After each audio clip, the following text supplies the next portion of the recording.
everyone, c'est moi pour ma vidéo du dimanche. J'espère que vous allez bien et que vous avez passé une excellente fin de semaine. Je vous souhaite encore un joyeux Noël pour ceux qui ont fêté Noël et j'espère que tout est allé pour le mieux. Je suis heureuse d'avoir été avec vous ce jour-là via mon compte de Noël et surtout, je suis ravie qu'il vous ait plu et que pour certains, il vous ait fait du bien. Ça prouve que j'ai bien fait de le faire. Comme vous pouvez l'entendre, moi je vais finir l'année un petit peu comme je l'ai commencé l'année dernière, malade, bloqué encore du dos. Les ailes l'avaient fixé de manière presque magique, mais bien évidemment en bonne personnalité, trop punchy, trop maladroite. Je me suis rebloquée. Elles sont en train encore de faire leur magie. Je vous tiens au courant, mais je profite de cette intro pour les remercier. Alors, on va rentrer directement dans le vif du sujet parce que vous avez été nombreux à me réclamer cette histoire, ce fait divers, cette anomalie, j'ai envie de l'appeler comme ça. J'ai essayé de travailler autant que j'ai pu autour. Je vous avoue que à cause, j'ai pris froid, la douleur du dos, etc. J'ai pas pu être aussi productive que je le suis d'habitude. Mais je n'exclus pas la possibilité de faire une seconde vidéo sur ce sujet parce que vraiment, j'avoue que c'est très étrange. Alors que l'année 2024 touche à sa fin, un événement particulièrement intriguant a eu lieu le soir de Noël. Le Vatican a en effet ouvert des portails sacrés pour clôturer l'année et inaugurer 2025. Cet acte, ancré dans une tradition vieille de plusieurs siècles, prend cette fois pourtant une tournure tout à fait inédite, alimentant, vous vous en doutez, les théories et les interrogations sur sa signification profonde. Certains y ont vu l'annonce de l'ouverture d'une tombe secrète. D'autres évoquent une tentative de communion avec des forces au-delà de notre compréhension humaine.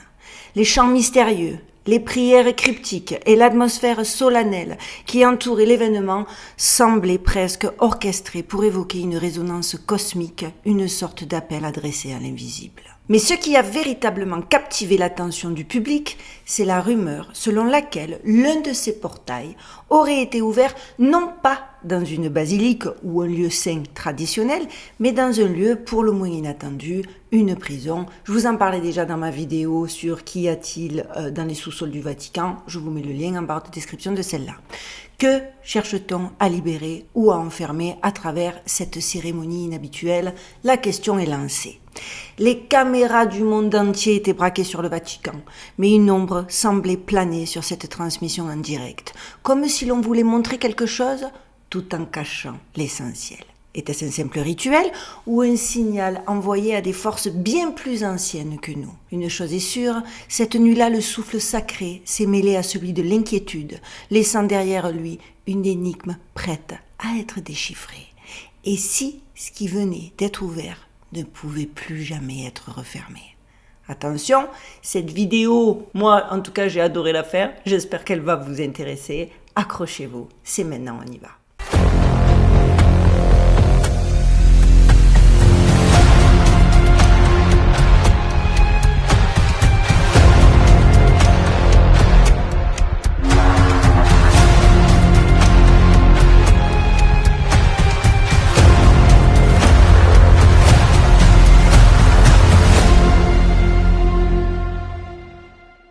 Alors, historiquement, l'ouverture des portes saintes se fait tous les 25 ans dans le cadre des jubilés sacrés du Vatican. Ces portails symbolisent la pénitence et le pardon divin. Toutefois, ce calendrier a été dérangé par une exception notable, puisqu'en 2015, le pape François a inauguré une porte sacrée à Bangui, en Afrique de l'Est, hors du cycle traditionnel. Cette initiative, liée à un contexte de conflit et de réconciliation, marqua la première rupture dans cette coutume immuable. Et moi, un gars qui prend sur lui de casser une tradition vieille de, j'ai envie de dire presque de millénaires, mais là je fais ma Marseillaise, c'est quand même pas anodin. Pourquoi donc cette décision atypique? Et pourquoi, du coup, une autre ouverture en 2024, bien avant le prochain cycle attendu de 2025? Et en plus, ce qui a d'autant plus étrange au-delà de ça, c'est que cette fois, carrément, le vocabulaire a changé.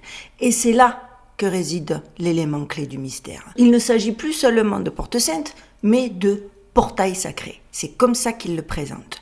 Une terminologie donc qui évoque à la fois une dimension spirituelle et une possible connexion surnaturelle.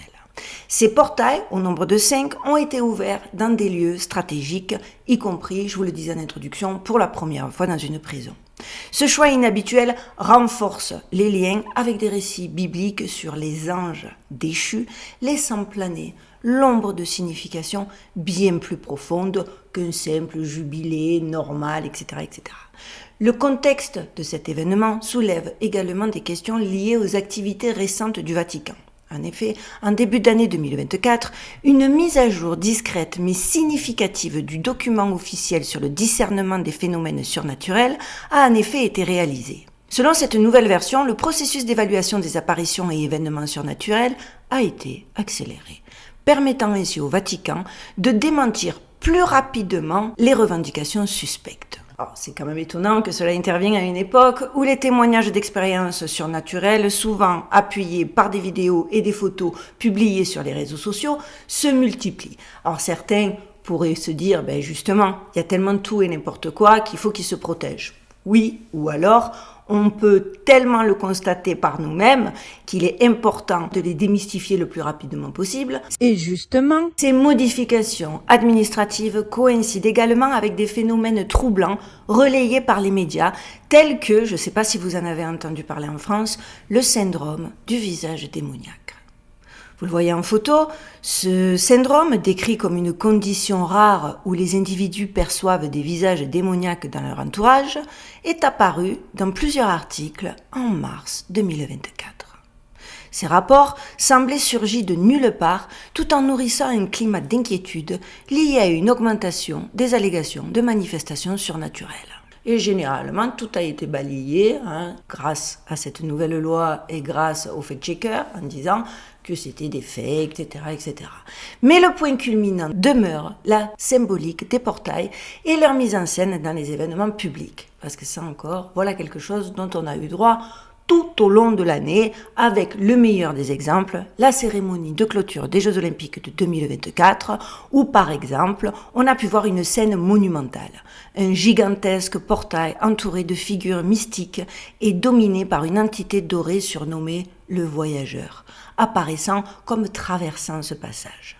Beaucoup y ont vu une forme de préfiguration, une métaphore évidente des portails que le Vatican prévoit d'ouvrir pour clôturer l'année. Et d'où aussi le changement, on ne parle plus de porte, dorénavant on parle bel et bien de portail. Et en plus, je suis désolée, mais ce n'est pas la première fois que les Jeux Olympiques sont accusés de contenir des messages symboliques prémonitoires et qui ont fait leur preuve. En 2012, rappelez-vous, lors de la cérémonie d'ouverture à Londres, des scènes impliquant des lits d'hôpitaux et une figure semblable à la mort avaient suscité des débats passionnés sur leur possible lien avec la maladie imaginaire, je peux le dire comme ça, parce que maintenant, dès qu'il y a des mots spécifiques, ça part en live, survenus plusieurs années plus tard. Le Vatican, quant à lui, semble s'être adapté à cette nouvelle ère de connectivité. Contrairement au jubilé précédent, la cérémonie de 2024 a été diffusée en direct, offrant au monde entier la possibilité d'observer l'ouverture de ces portails sacrés. Mais cette exposition publique soulève une autre interrogation. Pourquoi ont-ils tellement insisté sur le terme portail alors qu'ils ne l'avaient jamais utilisé auparavant et que jusqu'à présent, ils disaient bel et bien porte. Porte sainte, ouverture des portes, c'est la première fois qu'on entend portail, quoi. Dans un contexte où chaque mot est choisi avec précision, le changement de vocabulaire pourrait refléter une stratégie de communication plus large, effectivement, ou bien un déplacement de la symbolique religieuse vers une perspective beaucoup plus mystique. Pour les sceptiques, cela peut paraître anodin, mais pour ceux qui s'intéressent aux motifs cachés et aux messages sous-jacents, ce choix semble on ne peut plus lourd de conséquences. Alors que 2025 se profile désigné comme l'année du serpent dans le zodiaque chinois, les théories sur ce que cela implique abondent dans tous les sens. Certains rappellent que l'architecture de la salle Paul VII au Vatican ressemble à une tête de serpent. Ceux qui ne voient pas la tête de serpent, allez consulter un ophtalmo parce que clairement, ça ne peut pas être plus flagrant. J'en avais fait aussi une vidéo, je vous mets le lien en barre de description de celle-là. Ces connexions, bien que subtiles, ajoutent une couche supplémentaire à ce qui est déjà un scénario riche en mystères et en interrogations. En résumé, ce que nous venons de vivre ne peut être réduit à un simple rituel religieux.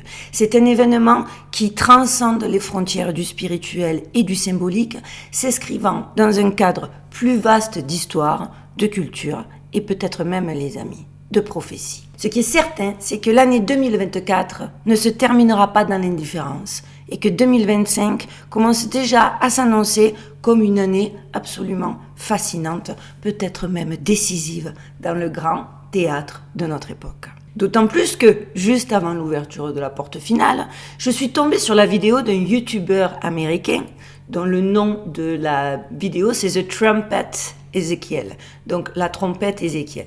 Alors attention Marseillais, la trompette Ézéchiel n'est pas une façon un petit peu discriminatoire de définir Ézéchiel, c'est une référence à la Bible.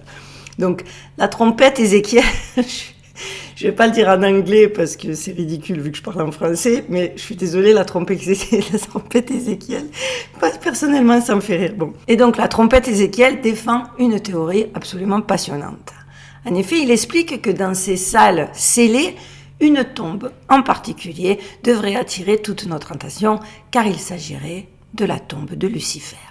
Et qui sait si l'une des portes ouvertes pendant ce jubilé n'incluait pas justement cette tombe spécifique, puisque la mascotte de ce jubilé, vous allez le voir, sera bel et bien Lucifer. Le Vatican, que nous connaissons aujourd'hui, aurait été construit, les amis, sur la tombe de Lucifer. Voilà la théorie. Si vous allez d'ailleurs sur leur site web, le site web officiel du Vatican, selon la trompette Ézéchiel, et si vous regardez attentivement la carte de la nécropole, cela va effectivement dans le sens de sa théorie. J'en avais déjà parlé dans ma vidéo il y a, je crois, 3 ou 4 semaines sur le Vatican, lien en barre de description. Cela se trouve sous le sol, sous l'autel actuel que vous voyez là actuellement en photo. Il y a d'ailleurs un mur rouge dans le sol, sous la basilique Saint-Pierre. Et ce mur rouge serait à proximité de la tombe de Lucifer. Tout cela se trouverait dans les souterrains du Vatican. Cette structure est clairement remplie de symboles comme des dragons, des clés et des références à la Bible, comme celle que trompette Ézéchiel voit comme la plus fondamentale, celle de l'Apocalypse 21-2 dans le Nouveau Testament. Et je vis un ange descendre du ciel, ayant la clé de l'abîme et une grande chaîne à la main. Il saisit le dragon, le serpent ancien, qui est le diable et Satan, et le lia pour 1000 ans. Ce passage décrit des dragons, des chiffres mystérieux comme 666 et des liens avec les abeilles qui symbolisent ces nombres. Il explique que l'une des entrées de cette basilique, qui a été ouverte et retransmise en direct le soir de Noël, va dans le sens de sa théorie. Il y avait effectivement 2 caméras, une sur la porte et une dans la tombe de Saint-Pierre, où certains disent qu'il ne s'agissait pas de la tombe de Saint-Pierre, mais bel et bien de la tombe de Lucifer.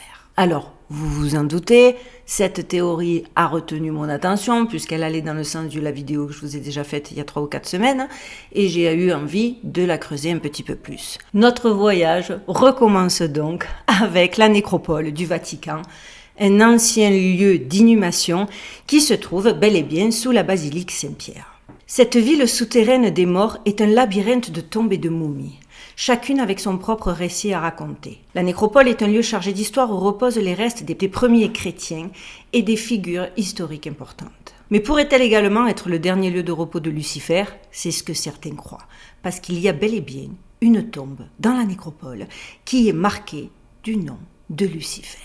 Alors qu'est-ce que cela signifie ? La nécropole du Vatican se trouve à 4,5 ou 7 mètres sous la basilique Saint-Pierre, près du site du cirque de Caligula. À l'origine, un cimetière en plein air, la nécropole remonte à l'Empire romain et contient probablement les restes de l'apôtre Pierre, ainsi que les squelettes de divers papes et d'autres catholiques importants des premiers temps. Et c'est là que les gens insistent, et ça fait très longtemps que cette théorie circule, comme quoi on y trouverait bel et bien la tombe de Lucifer. Et pour certains, c'est même pas une théorie, c'est la réalité. Et effectivement, selon la carte de la nécropole du Vatican, la tombe U est étiquetée Lucifer.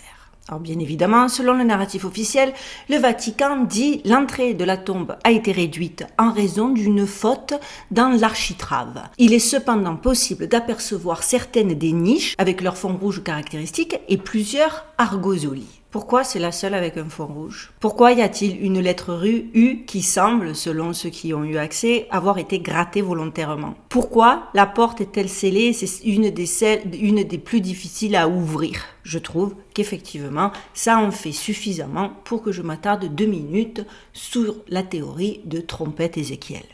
Ceux qui ne peuvent continuer à nier la possibilité de ces connexions, parce qu'effectivement ça devient compliqué quand il y a des faits, disent que c'est en fait beaucoup plus compliqué que ça.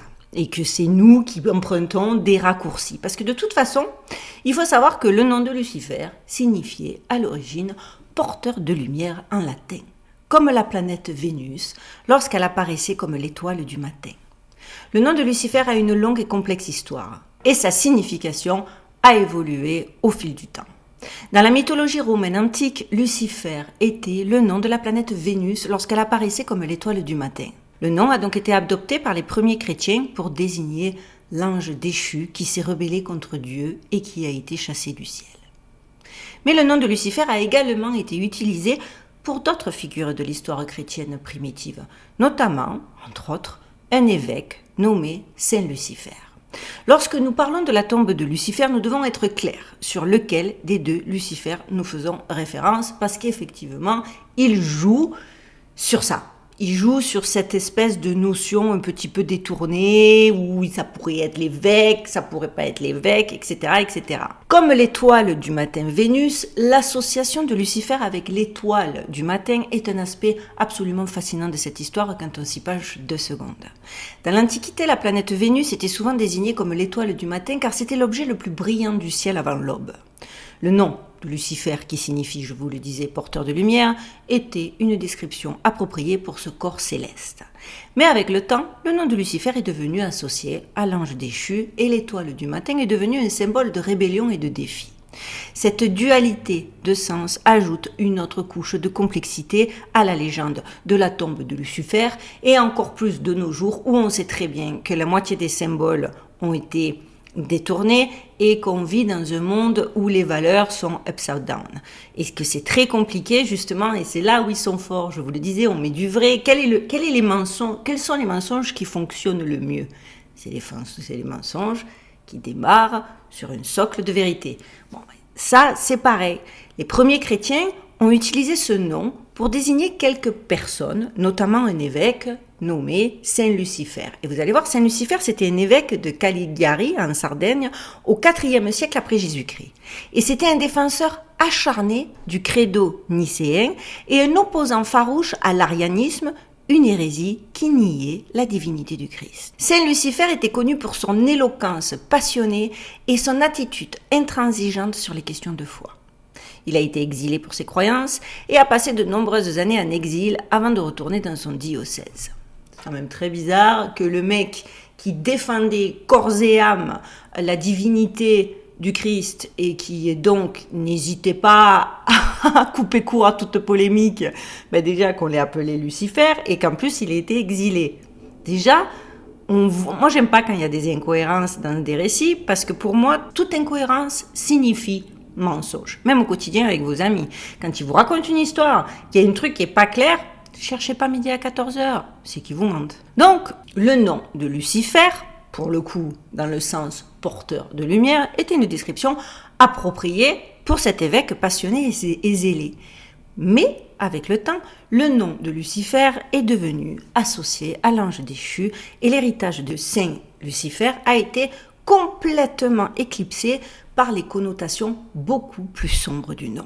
La légende de cette tombe de Lucifer est une histoire fascinante et complexe qui captive l'imagination de nombreuses personnes et ce depuis des siècles et des siècles. C'est pas d'aujourd'hui, juste on l'a remis sur le devant de la scène à cause de ces fameuses ouvertures de portails qui n'ont pas de sens dans le cercle officiel de comment il fonctionne normalement et que en plus ça va exactement à l'endroit où cette dite tombe qui donc nourrit des polémiques et des controverses depuis des siècles, serait. C'est une histoire qui pose de nombreuses questions et qui remet clairement en question notre compréhension de l'histoire et de la religion. Parce que force est de constater que, je le répète, les pistes ont été brouillées à de nombreuses reprises. La seule chose certaine est qu'il y a quelque chose de bien louche dans tout ça et que clairement, cette année, le Vatican, une chose est certaine, a bien décidé de mettre en lumière des connexions avec le fameux Lucifer, tout en brodant autour, en se disant « mais non, mais nous on vous parle de la première version ».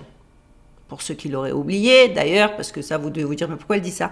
Dans un effort pour engager la jeunesse, le Vatican a choisi cette année une mascotte, la mascotte du Vatican, que vous voyez en photo, représentée comme une fille, avec un manteau jaune, avec des bottes tachées de boue et une croix de pèlerin. Le Vatican a introduit sa mascotte pour 2025. C'est un personnage d'animé qu'ils ont nommé Luce, Luce, signifiant lumière en italien. Ce personnage doit faire sa première apparition en 2025 au festival Lucca Comics and Games, un événement prestigieux en Italie célébrant les bandes dessinées, les jeux vidéo et la fantasy. Selon Vatican News, le diocèse pour l'évangélisation du Vatican organise un événement intitulé Lucie et ses amis. Le manteau jaune de Luce a déjà été vu comme une référence au drapeau du Vatican où prédominent les couleurs or et argent. Les bottes sales de la fille, comme le suggèrent certaines personnes, symbolisent un long et difficile voyage et son bâton, un pèlerinage vers l'éternité. Le choix de Luce rappelant le nom Lucifero, pour un prénom italien, soulève des questions. Parce que oui, effectivement, c'est quand même très étrange. D'autant plus que quand il est venu, quand ils ont ouvert les portes de Notre-Dame, je sais, j'ai toujours pas fait la vidéo, mais je désespère pas de vous la faire très bientôt. Vous avez vu, il avait le bâton sacerdotal avec lequel il a ouvert la porte. Ça, je l'ai vu parce qu'on m'a envoyé. D'abord, merci à vous, j'ai reçu beaucoup de mails. Il y a un œil au milieu, le bâton sacerdotal, il est jamais comme ça. Il y a un gros œil bleu. Vous devez le voir là en photo. Ça aussi, ça fait partie des choses que je veux parler. Mais il faut avouer que tout semble quand même drôlement connecté. Donc, comme je vous le disais, les plus curieux ont été interpellés par le choix du prénom Luce. Comme de même, on avait été interpellé à l'époque que le nommage, je ne sais pas si on dit nommage, excusez-moi si c'est pas français, du télescope de l'Arizona, ce télescope qui s'appelle Lucifer, parce que c'est le télescope du Vatican, il l'a appelé Lucifer, c'est quand même très curieux. Parce qu'en vérité, qu'on soit d'accord, peu importe l'évolution du concept de Lucifer, dans le christianisme primitif, le mot étoile du matin et ses synonymes multilingues comme Lucifer, Eosphoros, Denitsa étaient utilisés comme un épithète glorifiant. Dans l'Apocalypse de Jean évangéliste, l'étoile du matin était un épithète de Jésus-Christ. Et ce n'est qu'au Moyen-Âge tardif que Lucifer et Satan sont devenus des concepts équivalents. Cela s'est produit à la suite de l'interprétation allégorique du verset 14-12 du livre du prophète Isaïe, où la comparaison du roi babylonien avec l'étoile du matin a commencé à impliquer Satan. Selon moi, de toute façon, j'ai envie de vous dire qu'aujourd'hui, dans le contexte actuel, et de ce qu'on en a fait, et de ce qu'on en sait, et de ce à quoi on croit depuis des années, Lucifer n'a pas d'autre compréhension que la dernière, à savoir une entité maléfique. Et là où on se dit qu'encore une fois, à la vue de tous, ils ont voulu le signifier, c'est que quand vous regardez de plus près le petit personnage de Luce, les coquilles réfléchies dans les yeux de Lucie ne sont pas seulement un symbole de pèlerinage comme ils nous ont voulu le faire croire, mais ce sont aussi des symboles associés quand vous faites des recherches au mythe de la naissance de Vénus. Cette intrigue est d'ailleurs représentée dans le célèbre tableau de Botticelli, La naissance de Vénus. Maintenant, souvenons-nous de qui est cette belle déesse, Vénus, du latin Vénus, génitif Veneris, amour charnel, et la déesse de la beauté, de l'amour charnel, du désir, de la fertilité et de la prospérité dans la mythologie romaine. Dans la mythologie grecque, elle correspond à Aphrodite, qui, à son tour, serait similaire à Istar.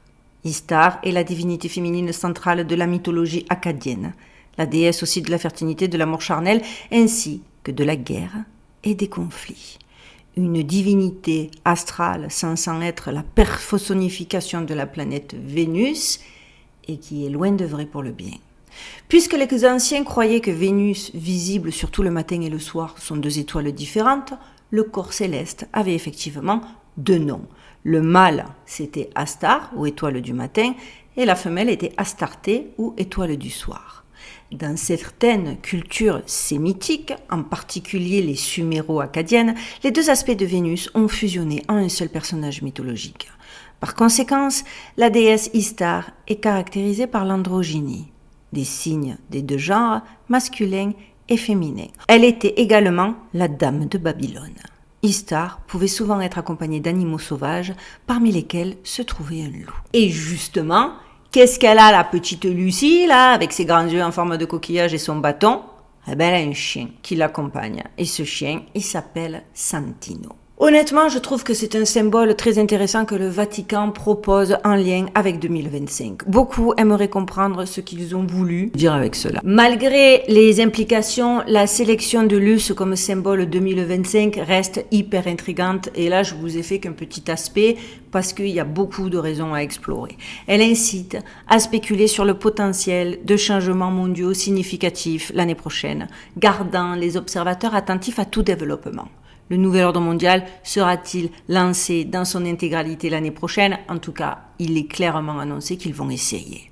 Surtout que, et là, si vous voulez, je vais encore aller plus loin, pour ceux qui se diraient que c'est du grand n'importe quoi et que ces théories partent dans tous les sens, sachez que la première observation d'orbe là, de la vidéo que je vous ai fait dimanche dernier, je parle pas des drones, je parle des espèces d'orbes qui sont perdues dans la masse des drones.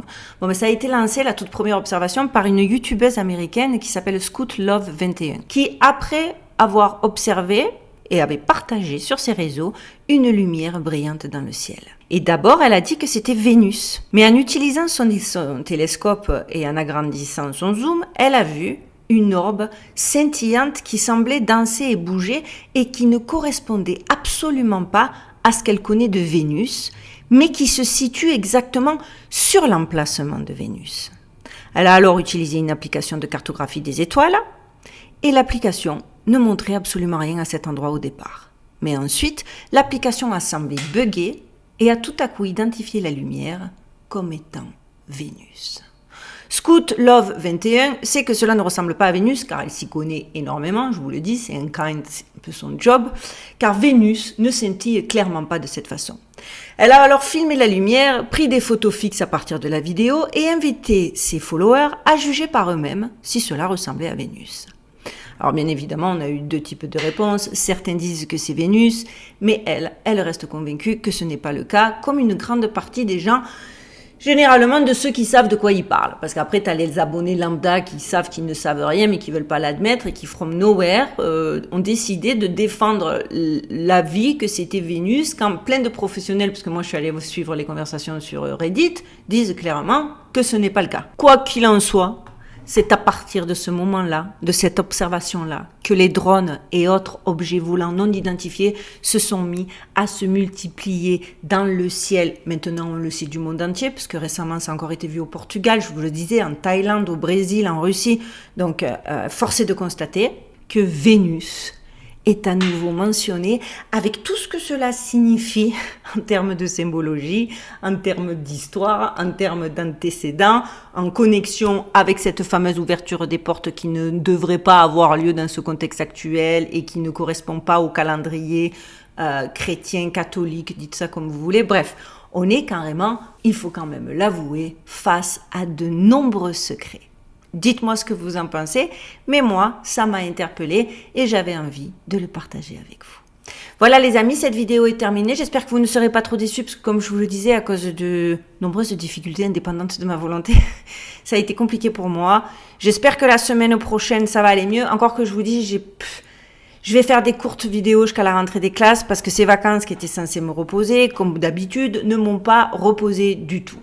Laissez-moi par contre vous recommander les L, parce qu'elles sont absolument incroyables et que je peux vous assurer que généralement je traîne des douleurs liées à mon dos, mais pendant des mois, et que là, honnêtement, si c'était pas parce que j'avais été malade et que j'ai fait preuve d'un petit peu j'ai été étourdie, elles avaient fixé mon problème de dos. C'est moi qui suis repartie dans des mauvais mouvements, parce que je sais pas je le répète, je suis maladroite, et je suis maladroite et en bonne marseillaise, je sais pas faire les choses calme et fluide. Il faut toujours que ce soit Je me fatigue moi-même, je vous dis la vérité. Mais enfin bref, donc je vous lâcherai pas, mais il se peut que la semaine prochaine et dimanche prochain, je vous fasse des courtes vidéos pour qu'on passe un moment ensemble. Mais je vais avoir besoin, il me semble que peut-être là c'est des signaux d'alarme de mon corps et que faut que je calm down avant de repartir sur les chapeaux de roue en janvier 2025. Mais par contre, je vous promets, je vous lâche pas.